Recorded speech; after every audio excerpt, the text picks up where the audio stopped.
Yes. I mean, you can't say that for sure because No. there's not enough statistical information. No, there isn't, no. But if one was to make an assumption based on the evidence that there is, then it is pointing to the fact that they are interested in certain geographical zones. Yes. Whether that's for convenience, for coming here from wherever they're coming from, or there's something else happening in the area which has some bearing on the effect of the quality of the animal or not, is anybody's guess. And there have been a few cases local to where I live, which is in the northeast Durham, Northumberland, and one in particular, which was at a place called Prudder, a farm that I went to. I spoke to the farmer, and he gave me some images of a calf, and I think he had two calves basically mutilated, where they were cut open from the sort of stomach area, and there was no damage to the head end or the back end. It was all in the central area, but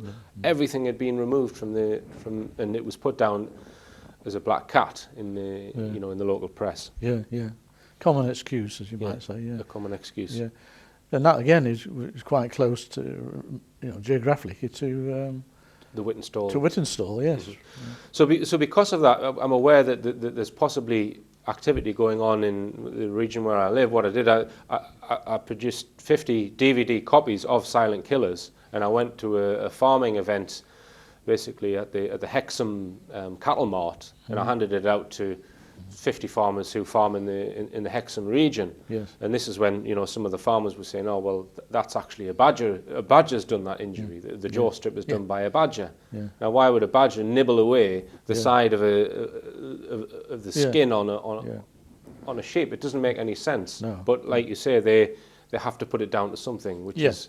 And I think it's a case of satisfying themselves as a straightforward reason, so they could perhaps sleep in their bed at night, or they like to think they know everything that goes on in the countryside and with animals, because they're working with it, they're the expert, and want a pat answer. It's the 4th of March, and we've come along to Hexham livestock market, where they sell cows and sheep and that kind of thing.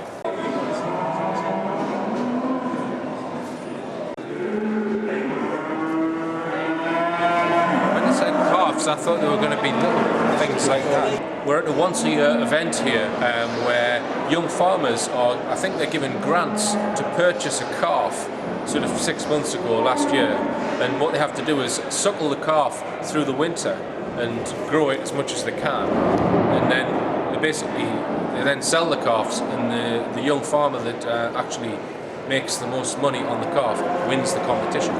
So we should have, and I think there are over 60 calves that have been purchased and are entering this competition. They're not being sold today. I think they're going to be sold tomorrow. We've brought along 50 copies of Silent Killers to hand out with a message which reads, "Have you seen any unexplained animal deaths or injuries? Watch this shocking documentary for full information." And it's got my telephone number on here. So we're going to hand these 50 DVDs out to anyone who keeps large amounts of cattle or sheep. These strange injuries. My telephone number's on. I've had some good news today, because my Member of Parliament Dave Anderson has actually submitted a parliamentary question to the Secretary of State Jim Fitzpatrick, asking him when he's going to reply to Richard D. Hall's correspondence about animal mutilation.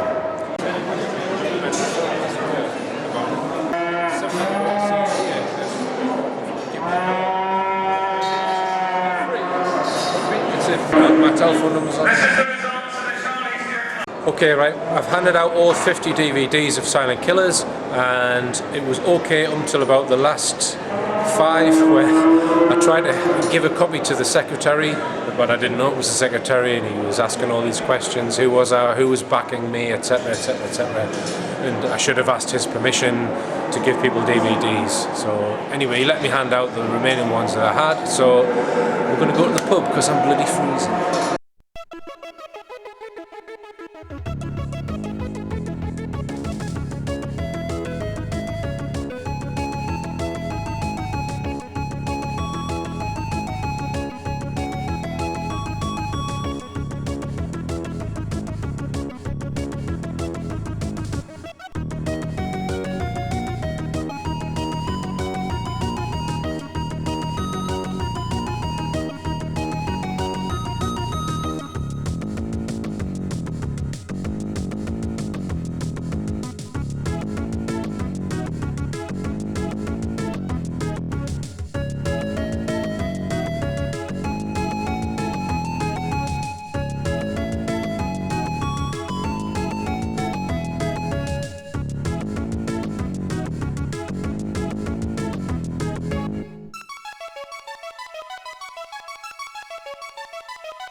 And what about other current hotspots, David? I believe Shropshire, Welsh border?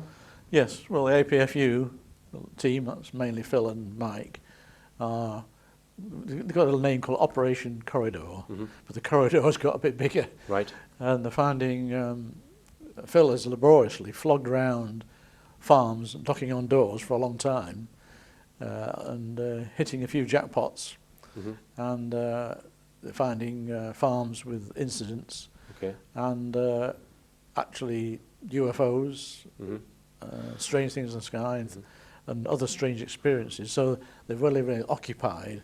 So for a long time, that southwest of Shropshire, of Shrewsbury, sorry, and into the Welsh borders, seems to be a high activity. And hopefully, you know, once they've finished those investigations, they'll report that, and you know, perhaps we can get them on the show to, you know, to tell everyone, you know, what they think's really going on. And if people are interested, the APFU have got a website up now. It's still in sort of early days with a few teething problems with it, but there's lots of good information on there about some past cases, and there's clips from Silent Killers on it, just short bits we've taken from your documentary. apfu.org for anyone who wants to visit that website, and I would advise you not to be having your tea when you log on. Okay, now I've actually started a little campaign of myself, which you're aware of, whereby I went to see my MP, Dave Anderson, last August, and I sat with him and I handed him a copy of the Silent Killers documentary, and I said, well, there's some definite evidence in this documentary that there's a government cover-up, because you revealed in that documentary that certainly people within DEFRA or MAF at the time appeared to be wanting to cover up and not let the public know, and including the farming media, what is really going on in this country with regards to animal mutilation. So I took that up with my MP, and after, you know, after a couple of months, when he got round to viewing it, he then handed that to the Minister for Agriculture, Jim Fitzpatrick, and that was in December 2009. So I have then sent him a letter, and I've sent him an email. This is Fitzpatrick asking. Actually, he did reply to me, but this was before he'd seen Silent Killers, and he just said that my ministers do not have any information on this subject, and that was it, a blank denial. So that was when my MP's then since then given him a copy of Silent Killers. I don't know whether he's watched it. I've been emailing him, trying to get an answer from the minister, and he hasn't replied. So quite recently, my MP has tabled a PQ, a parliamentary question, to ask when the minister will reply to Richard D. Hall about animal mutilation. But didn't you first actually approach the Secretary of State, Hilary Benn? Yes. Who's Fitzpatrick's boss in a way. That's right. And he nominated Fitzpatrick as his man who would be in the know. Is that yes. right? Well, so I don't know whether Hilary Benn nominated Fitzpatrick. I think I did send a copy of Silent Killers to Hilary Benn, and the reply, the initial reply came from Fitzpatrick, but there was no indication that he'd watched the DVD or been handed the DVD, which is why Dave Anderson then handed him the DVD. But I think Fitzpatrick's area is farm animals, which is probably why it's been handed to him. But my guess is that they're not going to be in office in a couple of months' time. Yes, so they're probably stalling deliberately. Maybe. Before they reply. Perhaps we should be badgering the Conservative shadow the incoming man, whoever he may be. Well, but good luck for that. Well done. Yeah, but you know, when we get an answer to the parliamentary question, or if Jim Fitzpatrick actually replies to me in detail, you know, obviously I will publicise whatever he says, and he's quite welcome to come on this show if he would like to and discuss why DEFRA cover up incidents of animal mutilation in the UK, because it's a real phenomenon. The evidence is there. I mean, the farmers themselves are unhappy that they're not getting information from what's going on. I mean, some of them, if you just get the odd one, write it off as a predator, or just bury it, get rid of the carcass. But a lot of them are not getting the information. Now they're from the farming press, like the Farmers Weekly, Farmers Guardian, and editorial people there in the past, having seen my appeal advert, I thought, oh, story here, and then they cobble something together, and then suddenly it's rejected and blocked. So they're not supporting the farming community through the farming media, are they? Yes, So- and we can postulate as to how a cover-up may be being orchestrated, because I've heard it said that every local authority has somebody within that local authority whose job it is to keep an eye out for such incidents and alert DEFRA or a unit within DEFRA. Yeah. Is that right, David? Yes. Have you heard that? Yes, that's true. Yes. Mike So this- Freebury. Mike Freebury told you that. Yeah, well, he had a problem because he picked up two sheep from Dartmoor, and he'd been particularly investigating the Dartmoor incidents, starting off with a pony case from 1977, and found that the sheep mutilations were still ongoing in Dartmoor.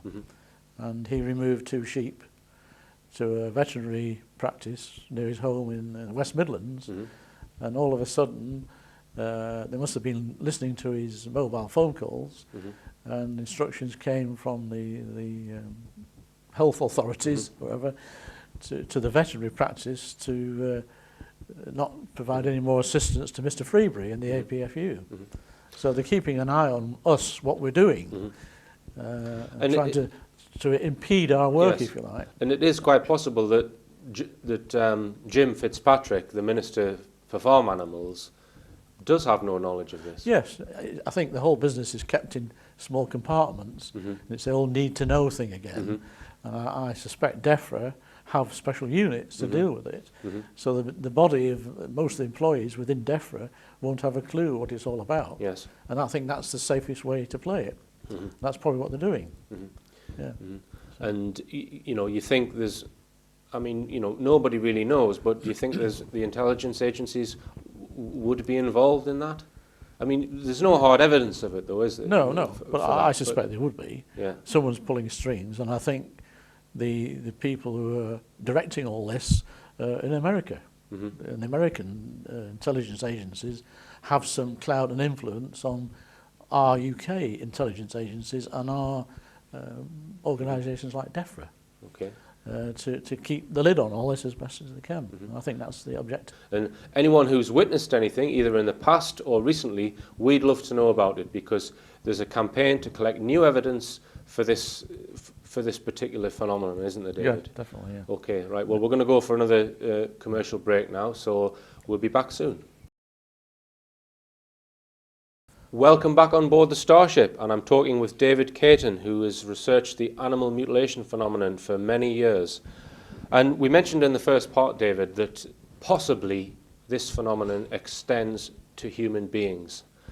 And it's a very disturbing fact, or some would say it's not a fact, some dispute this, it's highly controversial. But the record of possible human body parts or human remains goes back to the 1940s, I believe, when there's alleged UFOs that were recovered contained human body parts. Yeah. Okay, you could argue, and it's fairly reasonable to say, it's sort of hearsay and rumour. But my view is there's no smoke without fire. And these bits of information have sort of leaked out and passed around from A to B by word of mouth. And with all the evidence sort of building up, I think there's a possible case that this is a fact. And there's one particular case which we'll discuss in Brazil from '88, which I think is pretty compelling. Okay, so if we move forward to the 1950s, there was a case in 1956 of a reported human mutilation at White Sands missile testing range. Yeah. You've got any information on that, David? Well, again, this has come from a gentleman who investigated a Brazilian case of '88, which we'll come to, and he claims he's spoken to intelligence agency persons, one retired and one in post, who were involved in that, and reported that a major and the sergeant Pt.2-3 were searching downrange of the missile testing for a missile that's been returned or debris or whatever. Right. And the major witnessed this craft come down and a sort of coil thing come out, wrap itself around Sergeant Louette and whisked him up screaming into the sky. And he was missing. And when the major got back to base to report this, at first they thought they accused him of murder. and he confessed to killing the sergeant. But I think they only found his body 5 days later. Yes. With the same sort of mutilations, like genitals removed, anal core, etc., etc., which was very similar to the animals. And moving on from that, another rumoured case, again, there's no sort of firm testimony, but it's rumoured that in Vietnam in the 60s, in the Vietnam War, a B-52 bomber was found intact in the jungle, and there's no way it could have landed. Yeah, it wasn't crashed as though it crashed. It was Yes. pretty intact, the aircraft, And then they found the crew all dead with the mutilation injuries, on the bodies. And I think the ID tags had been mixed up as well, Right. which suggested they'd been removed from the aircraft and put back. Okay. So And do you know if they were clothed? no, I You don't know. Don't know. But okay. But again, there's no hard evidence of this, so No. we need to stipulate that. Yeah. And moving forward in time again to probably the most prominent human mutilation case and the most controversial is the Garapiranga case in Brazil of 1988. And we've got photographs here. And if you are squeamish and you don't want to see photographs of a dead man, switch off your television now. The first one here is of the whole body. Would you care to comment on that, David? Yes. Well, these were police photographs actually taken of this, what they thought was a homicide. And they're not very good pictures. The lighting wasn't good. Yes. And the second or third generation images.